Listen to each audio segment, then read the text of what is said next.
The hidden rooms of Versailles. The grandeur of Versailles is, at first glance, overwhelming. Visitors today marvel at the Hall of Mirrors, the sweeping gardens, the endless galleries of polished marble and gold leaf. Yet much of the story of Versailles lies not in what is immediately seen, but in what was hidden: rooms tucked away, corridors that snaked behind walls, and chambers where the true mechanics of power quietly unfolded. Behind the formality of ceremony, Versailles was a labyrinth.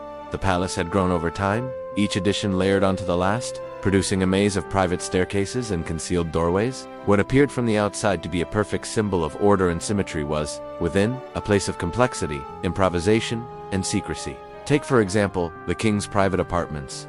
Beyond the grand bedroom, where every morning he was ceremonially awakened before a crowd of courtiers, there were intimate chambers modest in size, but essential to his daily life. Here the king could work without the constant gaze of the court, or meet privately with advisors. Few outside the inner circle ever saw these spaces. Marie Antoinette, too, cultivated hidden worlds within the palace.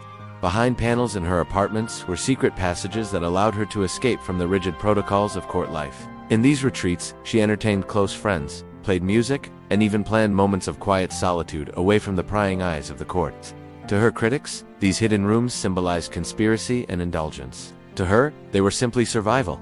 The palace also held more practical secrets. Narrow corridors allowed servants to move silently and unseen, bringing food, lighting fires, and carrying away chamber pots, all without disturbing the illusion of effortless grandeur. The lives of thousands of servants depended on this invisible architecture. They inhabited cramped quarters in the attics or in wings far from the glitter of the royal apartments. Yet their constant movement through hidden spaces kept Versailles alive.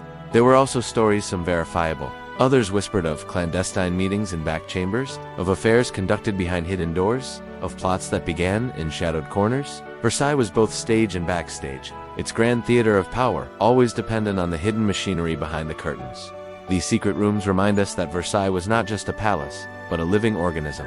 It was a place where appearances mattered above all else. Yet behind the walls, life was far messier, more human, and more revealing. The hidden rooms were not mere curiosities. They were the pulse of Versailles. As the revolution swept the royal family away, these private spaces fell silent. Today, many are closed to the public, their secrets preserved in wood and stone, their stories half told. Yet in imagining them, we step closer to understanding what Versailles truly was, not only a monument to glory, but also a house of shadows. And so, as we leave the hidden corridors behind, we turn to our final reflection.